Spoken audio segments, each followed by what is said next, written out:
देखिए, सम्राट चौधरी को ऐसे परिस्थिति में सीएम बनाया गया जब इस प्रदेश में नीतीश कुमार को किन्हीं कारणों से हटना पड़ा। नीतीश कुमार ने ऐसा मानक बनाया है पिछले 20 सालों में कि उस मानक के अनुसार इनको काम करना पड़ेगा। उस मानक के अनुसार काम करने के लिए इनको पूरी ताकत लेनी होगी, पूरी ताकत अपनी अपनी पार्टी से, जदयू से, लोजपा से, रालोमो से और हम से। मुझे लगता है कि अभी तक 4 महीने बीत गए, अभी तक उनको पूरी ताकत पांचों पार्टी दे नहीं पा रही है। अब या तो केंद्र स्तर पर इनको दिक्कत है या फिर राज्य की जो पार्टियां हैं वो इनको अब तक ये नहीं एक्सेप्ट कर पाई हैं कि सम्राट चौधरी भाजपा के ही बनाए गए मुख्यमंत्री। हमारे साथ बिहार राज्य के बड़े पत्रकार, बड़े राजनीतिक विश्लेषक इंदुभूषण सर हैं। हम इनसे समझेंगे। आज छात्रों ने बड़ा पटना में उग्र प्रदर्शन किया है, लेकिन सम्राट ने फिर बयान दिया। हम छात्रों के साथ खड़े हैं। सम्राट के सामने क्या क्या चुनौती है सर, और सम्राट इस चुनौती को कैसे निपटेंगे? नीतीश कुमार तो हिमालय की भांति उनके पीछे खड़े हैं, लेकिन जो उनके पार्टी के अंदर जो बाहर से चुनौती आ रहा है, छात्रों का प्रदर्शन कैसे निपटेंगे सर? देखिए, सम्राट चौधरी को ऐसे परिस्थिति में सीएम बनाया गया जब इस प्रदेश में नीतीश कुमार को किन्हीं कारणों से हटना पड़ा। नीतीश कुमार ने ऐसा मानक बनाया है पिछले 20 सालों में कि उस मानक के अनुसार इनको काम करना पड़ेगा। उस मानक के अनुसार काम करने के लिए इनको पूरी ताकत लेनी होगी, पूरी ताकत अपनी अपनी पार्टी से, जदयू से, लोजपा से, रालोमो से और हम से। मुझे लगता है कि अभी तक 4 महीने बीत गए, अभी तक उनको पूरी ताकत पांचों पार्टी दे नहीं पा रही है।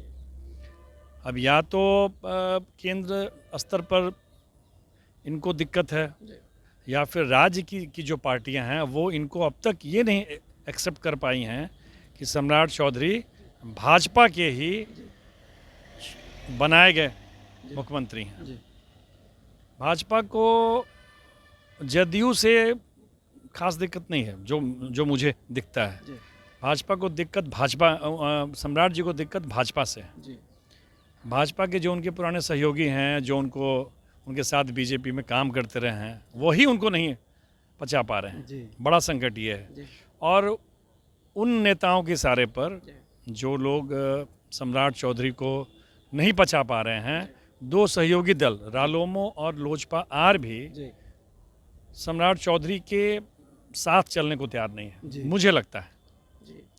तो ऐसी परिस्थिति में या तो सम्राट चौधरी जी को सारे पार्टियों को बैठा के बात करनी होगी, या जो पार्टी के सर्वोपरि हैं, नितिन नवीन हैं, पीएम मोदी हैं, अमित शाह जी हैं, उनके पास बैठ के अपनी बात रखनी होगी कि ऐसी परिस्थिति में काम कैसे होगा। आप जो बदनामी थी नीतीश कुमार जी के अंतिम समय में, शुरू में तो नीतीश जी जो मानक खड़ा किए वो अप्रतिम है। श्री कृष्ण बाबू के बाद कोई दूसरा सीएम हो जिसने बिहार के लिए काम किया, लेकिन बाद के दिनों में वो भी अपने सत्ता में बने रहने के लिए इधर उधर करने लगे। अब बाद में वो थोड़ी सी तबीयत भी खराब हो गई, तो जो कमियां आ गई वो उस कमियों को ये अब तक दूर नहीं कर पाए हैं। उस कमी को दूर करने के लिए देखिए, गंगा जी जब निकलती हैं तो गंगोत्री वहाँ साफ पानी होता है, तो बहुत दूर तक साफ पानी रहता है। जब गंगोत्री ही गंदी हो जाएगी तो नीचे तो गंदा पानी आएगा। तो जो सरकार का जो ऊपरी सिस्टम है वहाँ उनको थोड़ा बहुत फेरबदल करने की ज़रूरत है, जिससे अधिकारियों में जिसका मैसेज अभी भी है कि वही राज चल रहा है, तो वही राज चल रहा है, इसको बदलना पड़ेगा। उनको मैसेज देना होगा कि नहीं, ये सम्राट राज है, ये भाजपा और जदयू की सरकार है, बाकी तीनों छोटे दल भी उनके साथ हैं। ये मैसेज वो लगता है दे नहीं पा रहे। लेकिन चिराग पासवान के अंदर भी उनके पार्टी के बड़े नेता अरुण भारती भी लगातार चिराग को मुख्यमंत्री बनाने की बात करते हैं। चिराग क्या सम्राट के सामने बड़ी चुनौती है? उपेंद्र कुशवाहा क्या बड़ी चुनौती है उनके सामने सर? देखिए, चुनौती वो नहीं बन पाते अगर भाजपा का सर्वानुमति से वो सीएम बने हैं।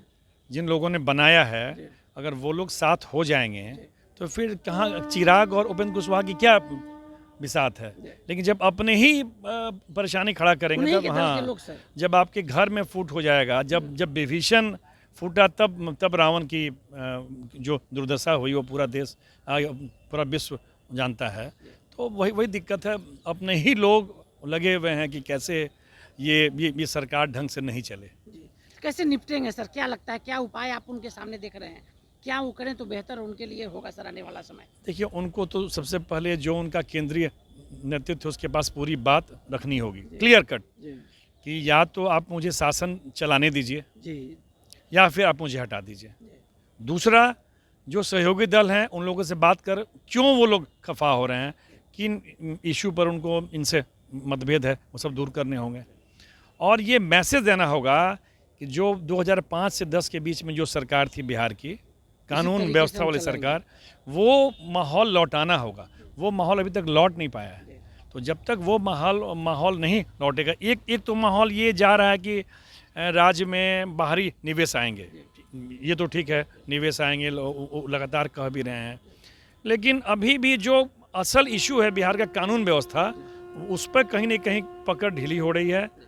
जिसको बोलते हैं कि सरकार, मतलब क्या बताएं आपको, कि हनक वो दिख नहीं रहा है। हनक और धमक नहीं हाँ, दिख रही है। इकबाल जो है ना, सरकार का इकबाल धीरे धीरे कम हो रहा है। उसको जब तक ठीक नहीं करेंगे तब तक मुश्किल है। और उसको ठीक करना इनकी पहली प्रायोरिटी है। कि देखिए, नीतीश कुमार इसलिए आए थे कि कानून व्यवस्था बिहार में ध्वस्त था। लोग शाम के 5 बजे के बाद पटना जंक्शन से पटना शहर में अपने घर नहीं जाते थे, बैठे रहते थे स्टेशन पे। तो वो नौबत नहीं आए, इसके लिए उनको फिर से शासन का इकबाल खड़ा करना होगा। अब पुलिस पर हमले हो रहे हैं, पुलिस पर हमले करने वाले को चाहे कोई हो, कड़ी से कड़ी सज़ा देनी होगी। पुलिस का इकबाल नहीं रहेगा। मुझे लगता है कि उनको पुलिस महकमे में भी उच्च स्तर पर बदलने की ज़रूरत है, जिसका मैसेज जाए कि हाँ, ये आदमी आया तो कुछ हुआ। वो इकबाल कहीं ना कहीं से ध्वस्त हो रहा है।